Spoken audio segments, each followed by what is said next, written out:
ان میں سے ایک صحابی کا تذکرہ، ایک جلیل القدر امین امت، السابقون الاولون میں سے چمکتے ہوئے ستارے حضرت ابو عبیدہ بن جراح رضی اللہ تعالیٰ۔ حضرت ابو عبیدہ بن جراح رضی اللہ تعالیٰ عنہ ان قرون اولیٰ کے لوگوں میں سے جنہوں نے بالکل ابتدا میں حضور کے دست اقدس پر کلمہ پڑھ لیا تھا، بالکل شروع میں دار ارقم کے دنوں میں، شاید اس سے بھی قبل۔ حضرت صدیق اکبر رضی اللہ تعالیٰ عنہ کی دعوت پر یہ مسلمان ہو گئے، بالکل شروع کے لوگ ہیں، وہ جو 10 لوگ جنہیں حضور نے جنت کی بشارت دی، عشرہ مبشرہ، ان میں نام ہے حضرت ابو عبیدہ بن جراح کا۔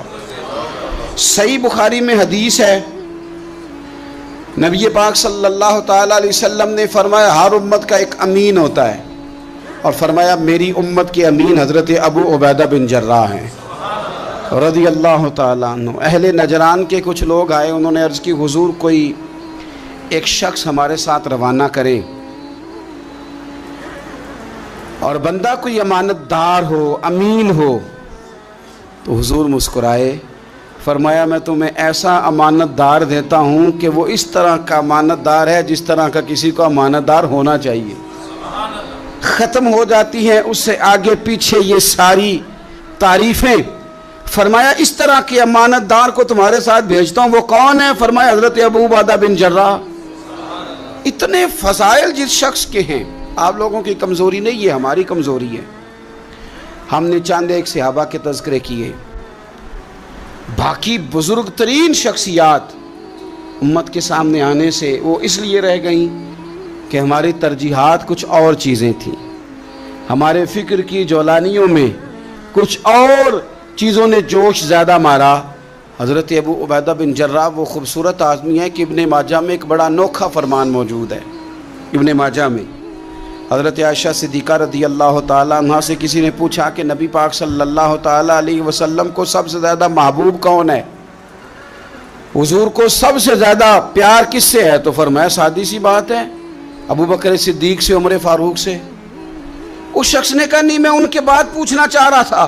تو فرمایا یہ بھی بڑی واضح بات ہے، ان کے بعد میں نے حضور کو جن سے سب سے زیادہ پیار کرتے دیکھا وہ حضرت ابو عبیدہ بن جراح ہیں، سب سے زیادہ میں نے محبت کرتے دیکھا۔ اور مسلم شریف میں یہ حدیث آپ کو ملے گی، حضرت عائشہ صدیقہ فرماتی ہیں اگر حضور خود اپنے فرمان سے خلیفہ بناتے تو اپنے بعد ابو بکر کو بناتے، ان کے بعد حضرت عمر کو بناتے، ان کے بعد بناتے تو ابو عبیدہ بن جراح کو بناتے۔ اتنا بڑا آدمی حضرت ابو عبیدہ بن جراح رضی اللہ تعالیٰ، اتنی بڑی شخصیت۔ اور پتہ ہے آپ کو ان پر صحابہ کا اعتماد کس طرح کا ہے؟ جب حضور علیہ السلام کے وصال ظاہری کے بعد صحابہ بیٹھے نا، میٹنگ ہو رہی تھی خلیفہ بنانے کے لیے، امت کا اجماع ہو رہا تھا حضرت صدیق اکبر پر، تو ایک دوسرے سے نہ پوچھا جا رہا تھا کہ آپ کی نظر میں اگر بیعت کی جائے تو کس کی کی جائے، آپ کی نظر میں بیعت کی جائے تو کس کی کی جائے، آپ کی نظر میں اگر امیر مقرر کیا جائے تو کسے کیا جائے، آپ کی نظر میں خلیفہ کس کو ہونا چاہیے؟ تو امت کا اجماع جناب صدیق اکبر کی طرف تھا۔ تو حضرت صدیق اکبر سے پوچھا گیا آپ بتائیے اگر آپ بیعت کریں گے تو کس کی کریں گے؟ تو حضرت صدیق اکبر نے کہا 2 لوگوں کی، اگر حضرت عمر کو آگے لگاؤ گے تو پھر بھی میں بیعت کر لوں گا، اور اگر ابو عبیدہ بن جراح کو آگے لگاؤ گے تو میں پھر بھی بیعت کر لوں گا۔ میں ان دونوں کی بیعت کرنے کو تیار ہوں۔ یار اتنا بڑا آدمی، کتنے کو کتابیں لکھی جانی چاہیے تھی، کتنے کو دن منانے جانے چاہیے تھے، کتنے کو ان کے نام ہمیں خطبے کرنے چاہیے تھے، کتنے کو تذکار ان ہستیوں کے ہونے چاہیے تھے۔ حضرت عمر فاروق رضی اللہ تعالیٰ عنہ کا وصال ہو رہا ہے، چونکہ جناب ابو عبیدہ بن جراح رضی اللہ تعالیٰ عنہ پہلے وصال فرما گئے تھے، تو جناب عمر فاروق رضی اللہ تعالیٰ عنہ کا وصال ہو رہا ہے۔ کسی نے کہا کسی کو خلیفہ نامزد کر دیں، فرمایا 6 لوگوں کی میں نے کمیٹی بنا لی ہے، کسی کو بنا لینا۔ ہاں اگر آج ابو عبیدہ بن جراح ہوتے تو پھر میں کمیٹی نہ بناتا، پھر میں ان کو امیر بناتا، اور اگر رب مجھ سے پوچھتا کہ عمر کس کو امیر بنا کے آئے ہو تو میں کہتا اے اللہ جسے تیرے نبی کریم نے امین فرمایا تھا۔ انہیں میں امیر بنا آیا ہوں. اتنے بڑی شخصیات، اتنے بڑے نام، اتنا بڑا مرتبہ. اور پھر 2 ہجرتیں کی حضرت ابو عبیدہ نے. حبشہ بھی گئے، مدینہ بھی آئے، ہر جہاد میں شامل ہوئے. اور عشق کے امتحان دینے کی باری آئے تو سب سے پہلے دیے. زرہ کی 2 کڑیاں ٹوٹ کے احد کے میدان میں حضور کے رخساروں میں پیوست ہو گئی تھی. دوڑ کے آئے حضرت ابو عبیدہ اور ایک کڑی اتاری، اپنے دانت سے زور سے کھینچی تو ایک دانت ٹوٹ گیا. پھر دوسری کڑی زور سے نکالی حضور کے رخسار نور سے تو دوسرا دانت ٹوٹ گیا. لیکن حضور کی تکلیف برداشت نہیں کر سکے. عجیب امتحان لیا ان کی محبت نے بھی، عجیب امتحان لیا. اعظم بلا سے اپنی وہ ہستی ہی کیوں نہ ہو، جو چیز اس کی راہ میں حائل ہو پھونک دو. عجیب امتحان لیا. احد کے میدان میں ان کے والد ان کے مقابلے میں آ گئے تھے. یہاں تو مقابلہ ہوتا ہے نا دولت اور دین کا، تو لوگ کمزوری دکھا جاتے ہیں. وطن اور دین کا تو لوگ کمزوری دکھا جاتے ہیں. یہاں تو مقابلہ ہوتا ہے نا ہمارا اپنے نفس کی خواہشات اور دین کا، تو غلبہ کچھ اور چیزیں لے جاتی ہیں، لیکن سامنے باپ ہے اور اس طرف دین ہے، حضور کی محبت ہے، نبی پاک کی غلامی ہے. مقابلہ ہو رہا ہے، قبول کس کو کرنا ہے؟ تو حضرت ابو عبیدہ نے پھر فیصلہ کیا، میدان احد میں تلوار اٹھائی اور باپ کی گردن کاٹ کے پھینک کے لوگوں کو بتایا کہ کائنات میں ہم سب سے بڑھ کے پیار کرتے ہیں تو مدینے والے محبوب سے کرتے ہیں. اتار دی گردن باپ کی. حضرت ابو عبیدہ بن جراح رضی اللہ تعالیٰ عنہ نے اس طرح قربانیاں پیش کی. میدان کے آدمی تھے، میدان میں رہے، ساری زندگی میدان میں رہے، لشکروں کی قیادت کی ساری زندگی. حضرت ابوبکر صدیق رضی اللہ تعالیٰ عنہ نے ان کو جہاد کے لیے بھیج دیا تھا. حضرت عمر کا بڑا اعتماد رہا. دوستی کس سے تھی؟ حضرت معاذ بن جبل سے. گہرے دوست کون تھے؟ حضرت خالد بن ولید. ان لوگوں سے گہری دوستی تھی. سادہ بود و باشت، سادہ کھانا، سادہ اٹھنا بیٹھنا، سادہ مزاج. حضرت عمر فاروق رضی اللہ تعالیٰ عنہ ملک شام گئے، یہ بھی ملک شام میں تھے. جناب عمر فاروق کے مزاج میں جلال تھا. آپ نے کچھ لوگوں کو دیکھا جنہوں نے زرق برق لباس پہن لیے، بڑے بڑے عالی شان بنگلے بنا لیے، بڑے بڑے گھروں میں رہنے لگے. تو حضرت عمر کو اتنا جلال آیا کہ زمین پر اتر کے نا سنگریزے اٹھا کے تو لوگوں کو مارتے تھے. فرماتے تھے اتنی جلدی حضور کی تعلیم بھول گئے اور تم نے اجمیوں کے طریقے اپنا لیے. اتنی تکلیف کے ساتھ حضرت عمر گفتگو کرتے، لیکن حضرت ابو عبیدہ سے ملتے تو فرماتے یار تھوڑی روٹی بھی کھایا کر، کبھی تو بھی کپڑے بدل لیا کر. اتنا فقر، اتنی سادگی. اولین لوگوں میں سے جن کے لیے لوگ مسلمانوں کا امیر المومنین بنانے کی باتیں کر رہے ہیں. حضرت عمر ملنے گئے تو کسی چٹائی کے ٹکڑے کی تہ 2-3 لگا کے گھوڑے پہ اس کو رکھ لیا جاتا تھا سواری کرنے کے لیے تاکہ پسینہ نہ آئے. اسی کو اتار کے نا تو سرانہ بنا کے بیٹھے لیٹے ہوئے زمین پہ. حضرت عمر ملنے گئے تو حضرت عمر فاروق رضی اللہ تعالیٰ عنہ کو بھی اپنے ساتھ زمین پہ بٹھا لیا. تو حضرت عمر فرمانے لگے میں نے تو روٹی کھانی ہے تجھ سے، دوست ہے میرا، کھانا کھلا. تو کہنے لگے کھلاتے ہیں نا، کھلانا کیوں نہیں. یہ بھی لوگ تھے، اسی دھرتی پہ رہتے تھے. ان لوگوں کو نا کسی چیز نے اپنے قبضے میں نہیں لیا. نہ عورتوں کی باتیں انہیں بہلا سکیں، نہ بچوں کی خواہشات کے ہتھے چڑھے، نہ زمانے کی تیز دوڑ میں شامل ہوئے، نہ کسی کہانی کا حصہ بنے، نہ لوگوں کی یہ باتیں کہ دور بدل گیا، کوئی چیز ہیوی نہیں ہوئی. اس لیے کہ انہوں نے فقیری مدینے والے محبوب سے سیکھی تھی. فقر میرے نبی کریم علیہ السلام سے سیکھا تھا. فقر تازہ تھا، ذہن وسیع تھا. حضرت سیدنا عمر نے کہا روٹی کھانی ہے تو تھیلے میں ہاتھ ڈالا، 2 خشک ٹکڑے روٹی کے نکالے اور فرمایا کھا لے. تو حضرت عمر نے پکڑ کے منہ میں رکھے، چبائے اور جناب عمر رو پڑے. فرمانے لگے ہر بندے کو دنیا نے اپنے قبضے میں کر لیا ہے، لیکن ابو عبیدہ تو آج بھی بچا ہوا ہے. دنیا تجھے اپنے جال میں پھنسا نہیں سکی، تو قابو نہیں آیا، تو آج بھی اپنی جگہ پہ قائم ہے.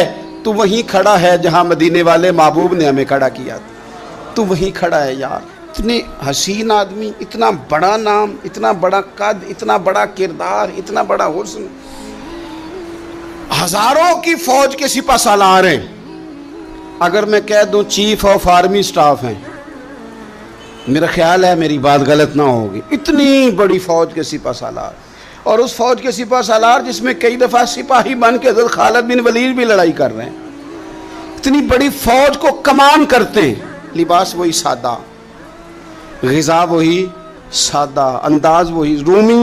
رومی بہت بڑی طاقت سمجھتے تھے اپنے آپ کو۔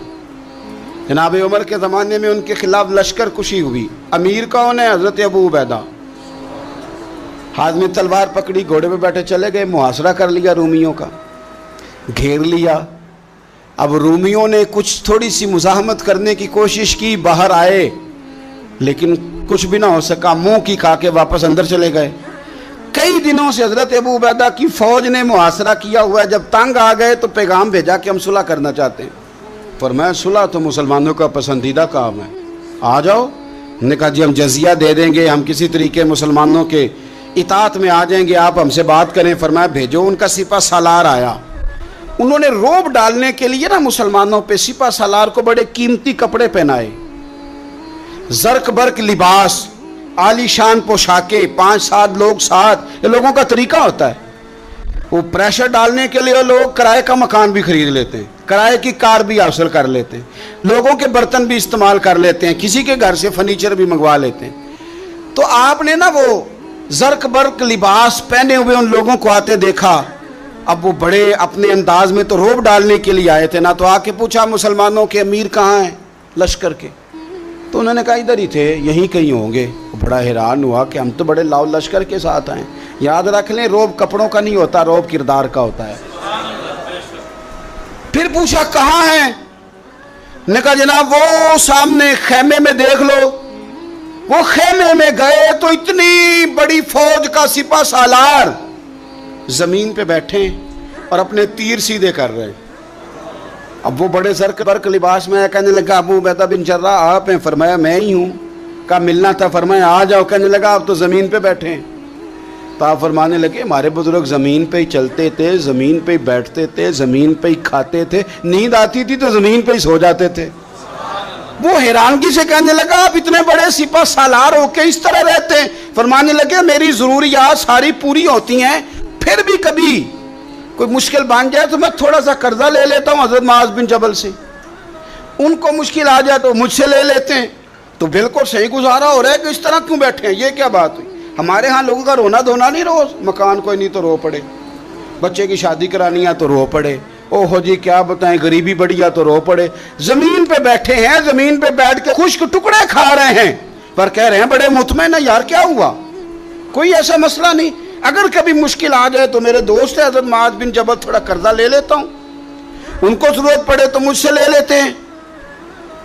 رومی صلح بھی کر گئے، بات بھی کر گئے، پر جہاں جہاں گئے نا حضرت ابو عبیدہ بن جراح کا فقر بھی بیان کرتے گئے، وہ فقر بھی بیان کرتے۔ کیا کریں، اب تو بھائی پیروں کی کوٹھیاں بھی دیکھنے کے قابل ہیں، کیا بتائیں آپ۔ اب تو جو زیادہ فقیری کا درس دیتا ہے نا، اس کی پجاروں دیکھ کے بندہ پریشان بھی ہو جاتا ہے کہ اس پجاروں سے نکل کے اس نے فقر کا درس دیا ہے۔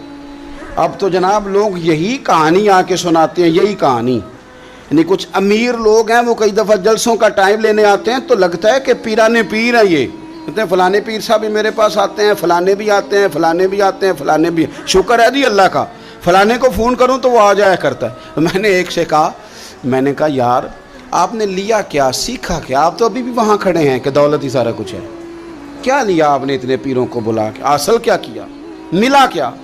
آج بھی اگر وہیں کھڑے ہو تو پھر آپ نے فقر سے کیا سیکھا؟ کچھ بھی نہیں۔ پھر تو آپ نے نا، میں پہلے بھی ایک دن کہا تھا، پھر کہتا ہوں، میں کہتا ہوں ہمیں برانڈ نہ بنایا کرو، خدا را مشہور آدمی سمجھ کے دعوت نہ دو، دین کا خادم سمجھ کے دعوت دو۔ ایسا کام نہ کرو کہ فلانا بندہ بڑا مشہور ہے تو اس کو دعوت دے لے۔ کبھی کبھی بڑی تکلیف، میں ابھی تھوڑے دن پہلے بڑے لمبے سفر پہ تھا، صبح میں 8:30 گھر سے نکلا، 8:30، اور میں 2-2:30 بجے وہاں پہنچا، لیکن 10 کیمرے لگے ہوئے، آپ کی کار سے نکلنے کی فوٹو، آپ کی بیٹھنے کی فوٹو، آپ کے آنے کی فوٹو، میرے گھر میں داخل ہونے کی فوٹو، فریزر کے ساتھ فوٹو، اندر والے دروازے کے ساتھ فوٹو. کیا میرا مطلب ہے معاملہ ہے. اب آپ کے سامنے 15 کیمرے چل رہے ہیں، آپ ٹانگ بھی سیدھی نہیں کر سکتے کیونکہ آپ کو بڑا سیٹ ہو کے بیٹھنا ہے، فوٹو ہو رہی ہے. تو کافی ٹائم گزر گیا تو میں نے ان سے کہا کہ یار میں 7-8 گھنٹے مجھے مہربانی کرو ٹانگیں تو سیدھی کر لینے، اس کو ذرا بند کرو کیمرے کو، اور مہربانی کرو ایک پانی کا گلاس ہی دے دو، چائے کا کپ ہی پوچھ لو. ٹھیک ہو گیا سارا کچھ اپنی جگہ پہ. لیکن یہ کچھ مزاج، مطلب ہم نے تو بزرگوں کے پاس بیٹھ کے وقت گزارا ہے. اور میں آپ کو ایمانداری سے کہتا ہوں، میں کسان کا بیٹا ہوں. آج بھی میں بڑے شوق سے، رات میں نے اچار سے روٹی کھائی ہے.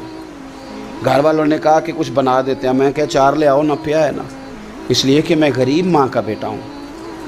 مجھے اچار تسلی دیتا ہے، تشفی دیتا ہے، مجھے سکون دیتا ہے. میں اپنے غریب دوستوں کے اندر بیٹھ کے آج بھی فخر محسوس کرتا ہوں. بڑی کوٹھیاں تکلیف دیتی ہیں، اس لیے کہ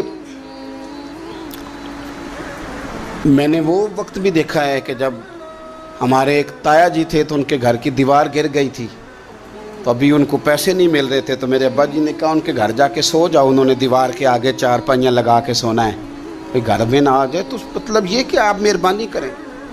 یہ دیکھو، یہ میرے نبی پاک کے غلام ہیں، ان کی سادگی دیکھو، ان کی فقیری دیکھو.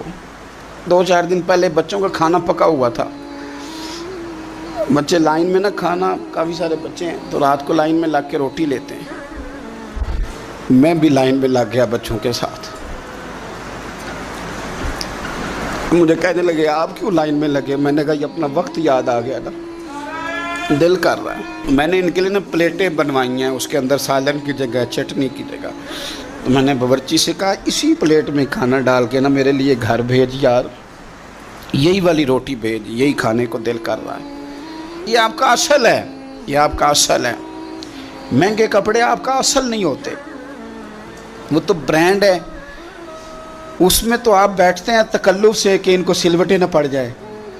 اس میں تو آپ کسی سے صحیح طریقے سے سینہ بھی نہیں ملاتے کہ کہیں کو مسئلہ نہ بن جائے. حضرت ابو عبیدہ بن جراح رضی اللہ تعالیٰ عنہ نا اپنے گھر میں بیٹھ کے رو رہے تھے، روتے جا رہے تھے. تو کسی نے کہا کیوں رو رہے ہیں؟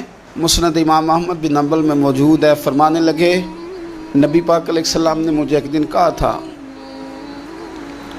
کہ فتح ہو جائے گی، بڑے بڑے علاقے فتح ہوں گے، تو اپنے آپ کو سنبھال کے رکھنا.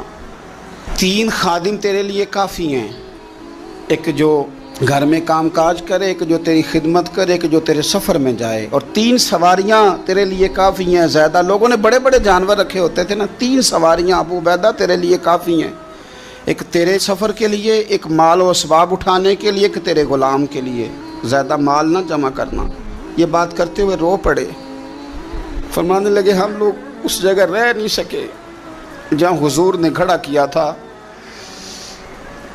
میرا استبل گھوڑوں سے بھر گیا ہے اور میرے گھر میں غلام بھی زیادہ ہیں. حالانکہ صحابہ کہتے ہیں کہ کچھ ایسا نہیں تھا، لیکن چند چیزیں جو موجود تھی ان پر بھی روتے تھے. اور فرماتے تھے نبی پاک صلی اللہ علیہ وسلم نے فرمایا تھا قیامت کے دن میرے زیادہ قریب وہ شخص ہوگا کہ جس طرح میں چھوڑ کے جا رہا ہوں قیامت میں مجھے اسی طرح ملے. فرمانے لگے میں اس طرح نہیں رہ سکا، سوچتا ہوں نبی پاک کو کیا منہ دکھاؤں گا، کیا منہ دکھاؤں گا کریم کو. رو رہے ہیں گھر میں بیٹھ کے، رو رہے ہیں. ملک شام میں نا طاعون کا مرض پھیل گیا.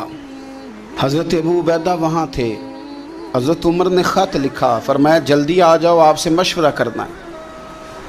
آپ سمجھ گئے کہ عمر نا مجھے یہاں سے نکالنا چاہتے ہیں کہ مجھے مرض نہ لگ جائے. جواب لکھا، کہنے لگے مجھے پتہ ہے جو مشورہ آپ نے کرنا، میں مسلمانوں کو اکیلا چھوڑ کے نہیں آ سکتا، میں لشکر کا سپہ سالار ہوں، کیسے آ جاؤں، میں یہی رہوں گا. حضرت عمر نے خط لکھا کہ پھر آپ جابیہ کی جانب بھی چلے جائیں، تھوڑے سے وہاں موسم ٹھیک ہے، وہاں تشریف لے گئے. طاعون جب پوری طرح پھیل گیا تو منبر پہ کھڑے ہو کے حضرت ابو عبیدہ بن جراح نے خطبہ دیا. فرمانے لگے اس مرض سے گھبرانا نہ، تم سے بہت پہلے جو صالح لوگ تھے، نیک لوگ تھے، وہ اس مرض کی وجہ سے وصال کر گئے. یہ نیک لوگوں کی موت کا سبب بنا ہے. لوگوں گھبرانا نہ،